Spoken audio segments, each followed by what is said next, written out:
face. Hind face. Front face. Hind face. Back face. And it gets your face like warmed up. Super serious. Where nothing fun or funny ever happens. This is a super serious thing. I don't even like dogs. Super serious. Hello, everybody. Welcome back to another episode of Super Serious Dog Podcast. Super serious. I think I sound tired because I am. I don't know if you can tell or if you listeners. Does she sound tired? Yeah. Let's do a quick live poll. That's not possible because this is pre-recorded. I don't think you sound tired. I feel tired. I've been running around like crazy though, because we have like family coming in town this weekend and a lot going on. And I'm like trying to get my house set up and so all the things. And then like literally like 5 minutes before I walked in here, I was doing like 10 things. So hey, ADHD, here we go. Woohoo. Multitasking. But Now like, we're podcasting. Now we're podcasting. So yeah, state management. If y'all listened to the last episode, state management is key because I could have been frantic, but instead I'm here, I'm focused, I'm in the present. And that actually kind of applies a little bit to our topic today. So we're going to be stabbing Q-tips today. Stab. Courtney's going to explain more because she texted me and she was like, hey, I'm about to drive somewhere, but remind me to tell you, I want to talk about stab Q-tip. And I was like, no idea what the fuck that means. I will definitely remind you. And yeah, we talked about it today over lunch. And so yeah, what is stab Q-tip, Courtney? So it's a acronym that kind of came together through a series of courses I've taken and things I've learned in my learning how to teach, learning how to work with dogs, learning how to work with myself. So it stands for stop, take a breath, quit taking it personally. That is the full stab Q-tip there. And it really comes into play in so many areas of life when you're interacting with anything, you know, whether it be a dog, a person, a cat, any other living thing that you're interacting with. It can be important to stop, take a breath, and quit taking it personally. Because a lot of times, whatever you're observing is not about you. Mm-hmm. It's about who you're observing and what they're going through. I think it's very common to take stuff personally, though. I'm definitely guilty of taking plenty personally. Especially if you're already super stressed out. Yes. Right? If it like in the context of walking a reactive dog, right? So if you're already know that your dog is likely to react to dogs and you see somebody who clearly already doesn't have control of their dog and they're like 400 feet away, you're already starting to get stressed out before you even realize it. At that point, you're starting to get triggered. And if you're already emotional about it, or you've already had like a rough day at work on top of that, and you're getting emotional about it, what do you think is going to happen when you inevitably have to pass that person?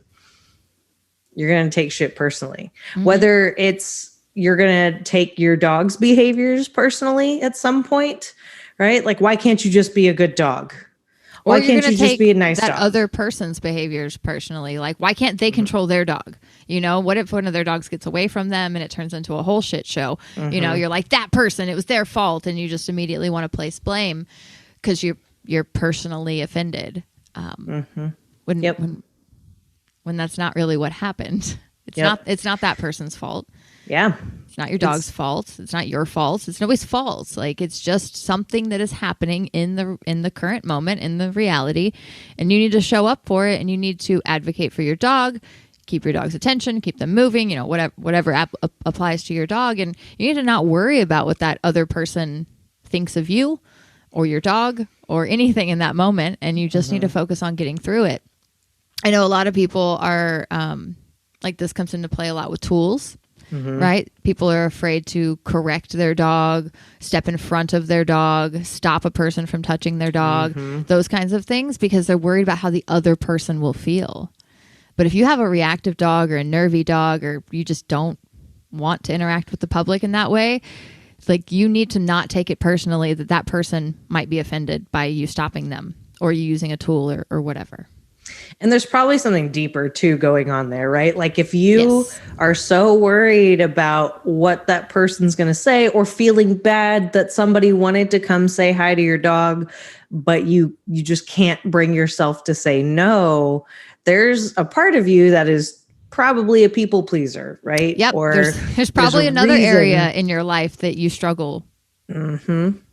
Yep. Mm-hmm. And you should there that you struggle. You should probably unpack that and figure out why, right? Like, does it go back to your childhood? Is it from a series of relationships, like interpersonal or personal relationships, right? Is it maybe just the friendships that you chose to keep and that kind of molded you, right? Like, of course, a therapist can help you really narrow that down and figure out exactly where stuff is coming from.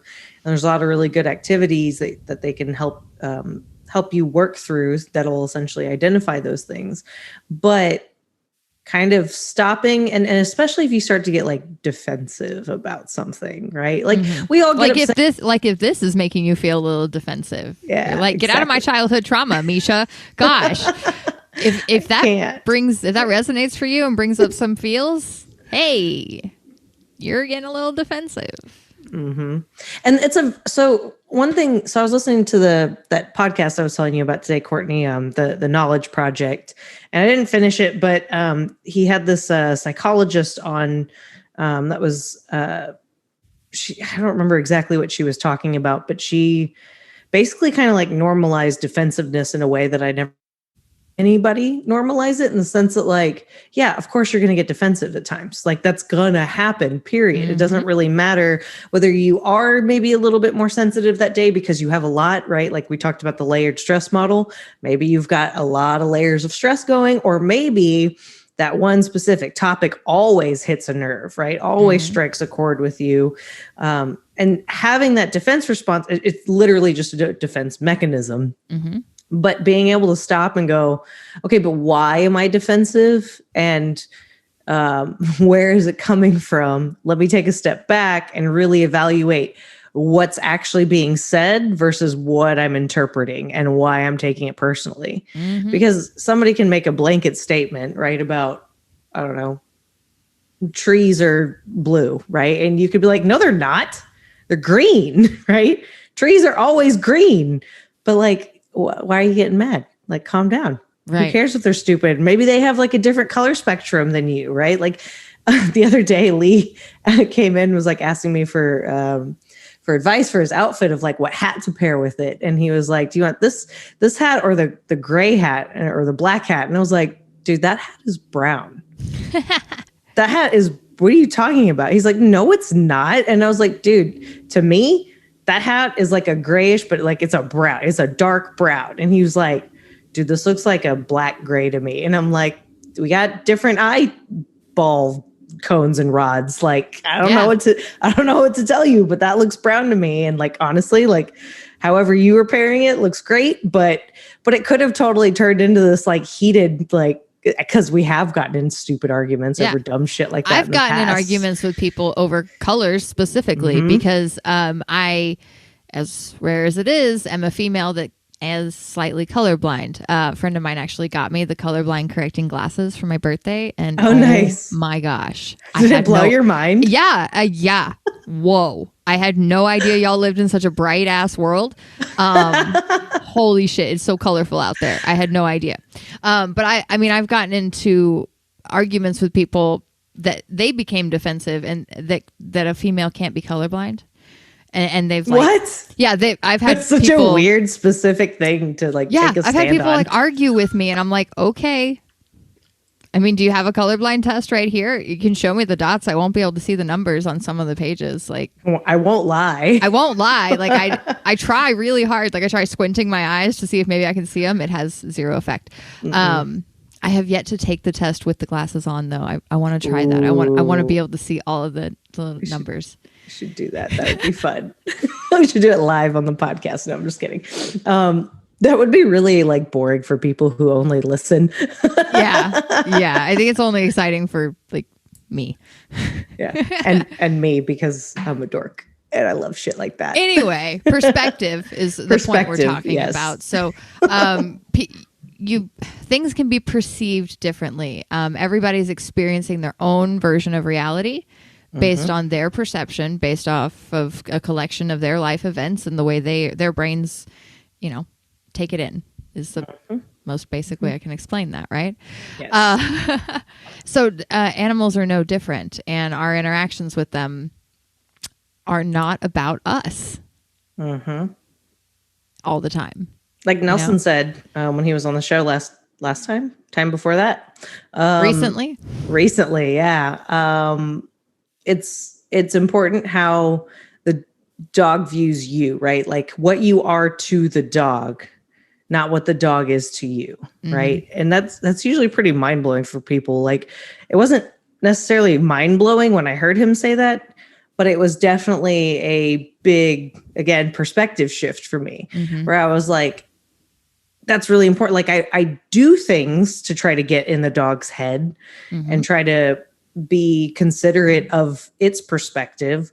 However, I never really like framed the whole picture, the whole relationship that way. Right. Yeah, exactly. And so I really, really like that a lot because it's the same thing. Like whether it's interpersonal relationships or your dog's relationship, that's true. What am I to my significant other?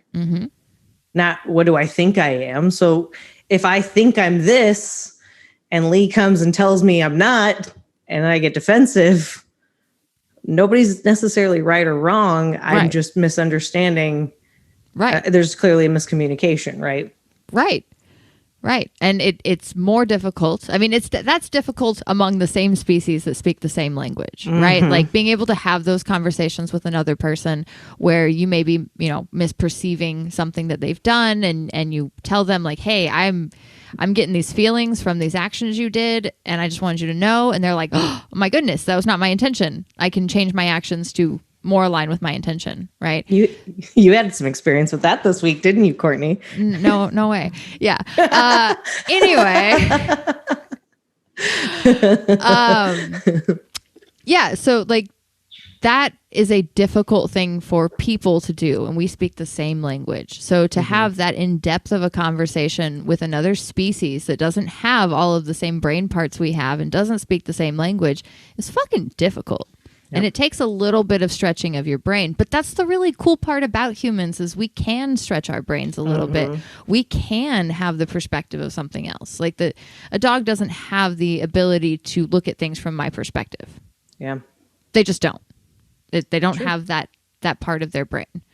But I have the ability to look at things from their perspective if I allow myself to reach that part of my brain. Yep.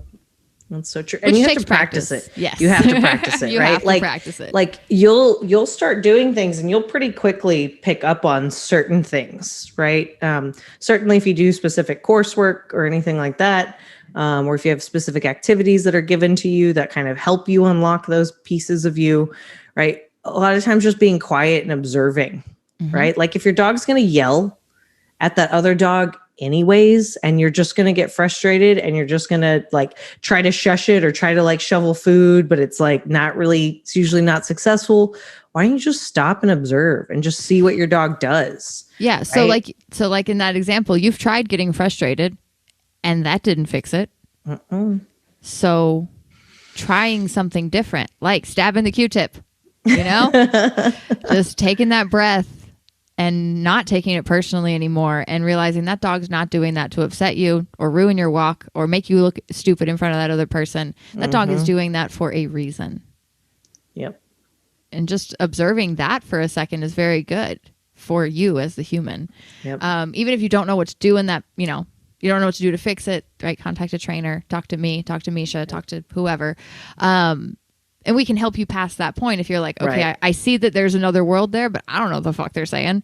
That's okay. Yep. You can learn, right? Yep. So Yep. allow yourself to. Yeah. And that first part, like the stabby part, right? Stop and take a breath.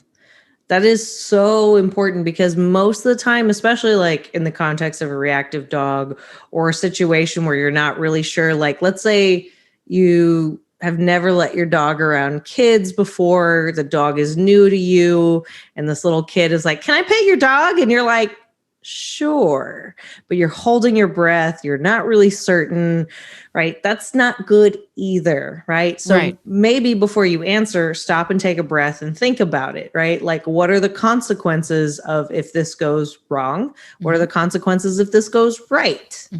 And do I want to use this random kid to experiment? Right. Right. Maybe think about what advantages you have, what steps you would take if it went wrong. Right. I mean, and but also like look at your dog, right? Take a second, go, and then look at what your dog is doing, right? If your dog is like, hey, what's up? Right. And just being kind of loose, but calm, not necessarily too lungy, whether it's like it looks happy or not, or if it's like moving away and trying to like ignore the kid or whatever, like trying to avoid, right? That'll give you a lot of information. And taking a second, stopping, taking a breath and observing what's going on around you is going to help you make a better decision, right? And if you're not sure, be like, actually, I don't know how he does with kids. So not this time, but thanks for asking. because regardless, that's good practice. Yes, exactly. But with like reactivity, right? Like everybody holds their breath. I do that shit. I have to remind myself to breathe sometimes, especially Same. like when I'm walking B-Town down a narrow corridor, whether there's like kids or dogs or something that's like more likely to trigger him, or just a dog that's more energy, right? Goofy, staring at him, any of that kind of stuff. And like, it's really funny. Lee kind of reminded me, there was this one, it was a few years ago. I don't remember exactly like where we were. But Lee was like, dude, yeah, we walked past this one house in B-Town, never reacts. And I was like, really?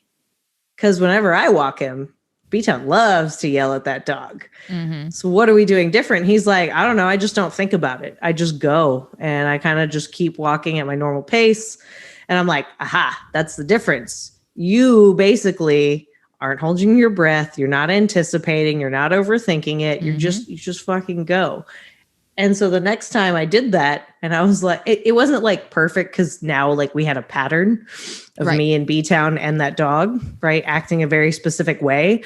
But I didn't like try to control him. I didn't try to put him under command. I didn't try to like correct it or anything like that. I would just be like, hey, and then just keep walking. And he was like, wait, why aren't you doing the thing you normally do? And he became curious about why I wasn't doing the thing. Like he would bark, bark, bark. And then he'd look at me and be like, the fuck, lady? Like, where's the usual energy you put into this? I thought we were going to yell at this dog together. Right. And it was a nice reminder because like the trainer, right? Like I should know this shit, but even I slip up, I forget, I fall into habits. I fall into my own prejudices and expectations and anticipations of things, good or bad. Right. And I kind of forget that shit sometimes. Yeah. Yeah. You're a human with your own dog. Your own Well, dog is always the hardest. Don't you always tell your clients, like, I need you to breathe because I don't want you passing out? Or didn't you used to say that in class? Yeah. In group class, that was something I constantly reminded people to do is breathe because you are no good to your dog if you are unconscious, which is what will happen if you hold your breath for long enough. So like, because I'd see people standing there with their, like, because we do, like standing extra, people are standing still and people have their knees locked and be holding their breath as another dog walked by. And I'm like, dude, you're going to pass out. That's not okay. Because then what the fuck's your dog going to do, right? You're supposed to guide them and help them and give them instruction on how to get through this really scary situation of group class. And you just fell to the floor unconscious. Like, they're definitely, that's not a good leader. So please breathe. Please. But also like, think of like the body language signals that you're sending your dog, right? You're tense, your knees are locked. You're sweaty, you're nervous, your heartbeat or heart rate has increased, right? All these things. And some of that stuff you can't really control. However, I don't know if you know this, but your heart rate and your breathing rate are almost like perfectly synchronized. If your heart rate goes up, your breathing will increase. If your breathing increases or decreases, your heart rate will adapt accordingly. That's why they tell you when you're having a panic attack to focus on deep breaths, right? In through your nose, out through your mouth, or they'll breathing through the bag does a couple of other things if you've ever done like the paper bag thing. But controlling your breath can control your heart rate. So remembering to breathe. Yeah, and it can help. literally, it's going to help you. It's going to help you calm down. It's going to help you shift into your frontal lobe or whatever it's called. And think with your higher brain, like make better decisions when you're breathing. Yeah. Because if you're panicking, you're focusing on but your brain is utilizing its brain stem. It's like the oldest part of your brain. Yeah, the survival mode of just like fight, flight, or freeze. I got to do, oh shit. And that's also not a good leader for your dog, because your dog is aware of you and is like, all right, you're freaking out? Okay, well, I'm doubling down on this freak out. Like nothing's going to stop me, which only, perpetuates the problem. So again, if we are such a like advanced species and we have the ability to see things from something else's perspective, in that moment, we got to pull our shit together. We got to say, okay, I got to break this cycle, because we're on a cycle, right? I'm not breathing. The dog knows that. It's freaking out. The dog was uncomfortable to begin with, and do. Yep. So like, I got to break it. I'm the human here. So even if you're already in the cycle, like stab, right? Stab. That's really fun to say. The breath. Take it. Stop. Take the breath. Didn't you say you modified it? Wasn't it STAR before? Yeah, I stole it from a thing that was STAR. It was stop, take a breath, and relax. But that doesn't mean anything. That's so vague. Yeah, and like, okay, relax. Besides, while your dog shouting is like, stab at yourself sounds way more fun. Yeah, like you're gonna remember stab the Q-tip. Like stab Q-tip, stab Q-tip.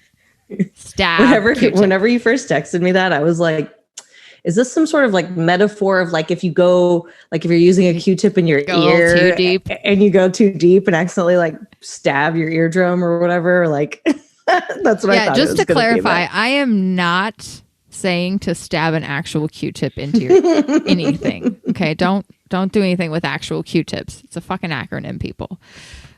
Yep. Fun fact, dogs' ear canals are super deep and super like curly, to where like you could never perforate their eardrum with a Q-tip even if you tried.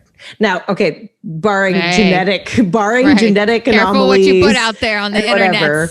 But generally speaking, if your dog has normal ass ears, it's very like curly and screwy, and their eardrums are so deep into their ear canals that they can't really be stabbed. Fun fact. Because I learned that because I was really nervous about cleaning dogs' ears a long, long time ago. And my vet was like, oh yeah, no, you're fine. You don't have to just jam it in there. I was like, okay. I was like, and she was like, of course, granted, like, don't like push wax in deeper because it's the same problem, blah, blah, blah. But if you're like doing it for specific, like it was for ear infection purposes. So it was to get like, for Dixie's, I would use like 2 together. That way, like, I knew I wasn't going to like go all because she would lean into it also. She was like, oh yeah, get in that ear. Yeah. Dixie had an ear infection problem and it was like a conundrum. In hindsight, it was probably genetics. She probably had really shitty genetics. But I didn't know that any of the times with Dixie. Dixie was a whole fun experiment. She was a learning process. Anyway, but she didn't swim. She was a lab that hated water until she was old. She swam at 9 years old for the first time. Anyway, she had like constant ear infections, and we would get them treated all the time, and I have to clean her ears all the time. And at first, like anytime I had the little bottle cleaner, like she'd run from me. She was like, no, not that stuff. But if I cleaned it out with Q-tips, she really liked it. And she had so many ear infections that the vet told me she was now predisposed to continue to get ear infections because like it was all just steady inflamed. Like there was no ground zero to go back to. Oh no. Yeah. And I was like, oh, great. For like a good 3 months, I was considering cropping her ears. Have you tried feeding raw? Just kidding. Courtney, I really love it when like somebody gives us unsolicited advice. We're talking about random stuff with like complete strangers, and they're like, "Have you tried feeding raw?" or insert anything, right? Like it could be CBD or whatever. But of course, we're The talking next about new hot thing that's gonna fix all your fucking problems. Of course, we're talking about the late Dixie, so even less helpful. Yeah, even less helpful. That was like 7-10 years ago. I don't even know how long ago that was. But yeah, Yeah, that's very crazy. unhelpful. I'm really curious, like what the next hot like trend is going to be, right? Because for a while, like CBD was just going to fix everything. It's going to fix and cure every little thing. Before that, wasn't it like coconut oil? Coconut oil has had like a little stint of it. That kind of comes and goes for like skin issues type of thing. Changing diet. That's always like the first thing discussed. Certainly feeding raw now. And don't get me wrong, like feeding raw sounds awesome. Like it's something I've always heard wanted of to CBD do. working wonders on some dogs. Yep. So like, But I'm the not weird- bashing any of these things, but The thing about CBD though is like there's so many different cannabinoids that have so many different functions, and it's hard to tell, like it's hard enough to tell like what CBD to use for yourself, right? And what's going to be most effective, let alone like trying to talk to a dog that can't tell you like, oh yeah, I have anxiety all the time. Like, because what you perceive as anxiety, right. I mean, it could just be an outward anxious behavior, but that stems from something else. Maybe it stems from pain, or maybe it stems from just a habit, right? Of like, oh, this started as a game and now I've like ritualized this anxious behavior, right? Or whatever. So I'm always curious. I bet you like if like THC became legal, that would probably be the next thing of like get your dog high. Or that other thing that's out right now that's like legal. Delta 8. Yeah, there you go. Delta 8. Yeah, that's freaking crazy. I don't know if I should tell our listeners about it, but go Google Delta 8. It's fascinating. It's THC made from hemp, and it's 100% legal because hemp is technically legal. Ta-da! Ta-da! Loophole! Go Google it. Go Google it. I can't partake anyways because I'm pregnant. We're going to get a whole bunch of feedback that's like, yeah, you can. Misha doesn't want your unsolicited opinion. We just went over this. Sometimes I don't mind it. It's always one of those things like I don't mind getting like mom and pregnancy advice and that kind of stuff. Like, in fact, I more often than not welcome it. It's more about like the way people go about doing it. Right. Same thing with dog stuff. Right. Yeah. Like I don't mind people giving me recommendations on things if they know of something that could help my dog. Yep. But sometimes I'm keep talking to your fucking self. Well, and I have to remind myself to keep shit to myself too. Like I'll be hanging out with somebody who like maybe they volunteer at the shelter and they're really excited and they want to tell me about all the dogs and the way that they work with them, or they have this like amazing dog that they want to tell me about because they find out, oh my God, you're a trainer. And I have to stab the Q-tip and I have to be like, you're doing everything wrong, but like I can't say that, right? They're excited and they didn't fucking ask. They just wanted to share. Yep. Right? They wanted to share their life story. And now like it's really funny. I think recently, I can't remember. I think it was probably Pat and Glenn's podcast on Canine Paradigm. They were talking about like Pat was like, yeah, sometimes I just like purposely don't tell people I'm a dog trainer. I tell them I'm an accountant or some other boring I actually thing. love doing that. Like new places around new people. I'm like, I don't know anything about dogs. Yeah, so that way you don't ever open that box, basically. Yeah. But yeah, otherwise, that's a good opportunity to practice stabbing the Q-tip too, because it's really hard to bite your tongue when everybody's like telling you horrifying things that they're doing with their dogs, and you're like, wow, that's gonna end poorly. But and okay, so in doing that, you can have a little bit of perspective on what it might be like to ask your dog to keep their fucking opinions to themselves when they see something that's a trigger for them. That's so right, because true. that's in the most anthropomorphic way I can put it. That's what your dog's doing. They're just giving their opinion. They're giving their out loud feedback on the situation, how they feel about it, and what they'd like to happen. And we look at it as like an annoying thing, right? But like we as people can be annoying too, and give our feedback, and do things that may upset people around us. So we don't really fucking care. So try stopping yourself from doing that. Yeah, just to see what it's like. You know for what? your dog. I hate watching the news just because it's like sensationalized bullshit. Doesn't really matter if it's like something that like aligns with my personal values or political beliefs or not. Either or, it doesn't matter. I fucking hate the news. Period. Ooh, political conversations is a great place to exercise. That's what I was just going to say. However, maybe not a conversation. Maybe start with watching like a news channel you don't like and see if you can stab the Q-tip there, because that's it's really hard to watch. Like, let's say you hate Fox News or something like that, right? It's really hard to watch that shit. And that's not even a two-way thing, right? Like, so imagine how much harder that's going to be if you're having like a face-to-face conversation and you're not good at keeping your cool when it comes to those types of discussions, right? Yeah. So that's like the reactive dog that can't hear the sound of another dog's tags jingling like 2 streets over without losing its shit, right? They don't even see the dog, but they hear it and they're already, whining, screaming, barking, ready to rip it apart, right? That's you watching the news station you don't enjoy. Not you, but you right. you know who I'm talking to. you talking to you. So you have to counter condition yourself to those things. You have to start small. You're not going to go to a rally and put yourself in the middle of people don't agree with. Don't do that. You're not ready for that. You're a very, very reactive person in that situation. But maybe try exposing yourself to some of it in a little bit, in a small triggering way, and stab the Q-tip. Just it's really fun to say. Yeah. Just to have a little bit of perspective on what your dog's going through. I'm not asking you to change political sides. I'm not asking for any great change within yourself. I just want you to have a little bit of perspective on what it may be like to have to deal with stuff you don't want to deal with. Like we ask our dogs to do all the time. All the time. All the time.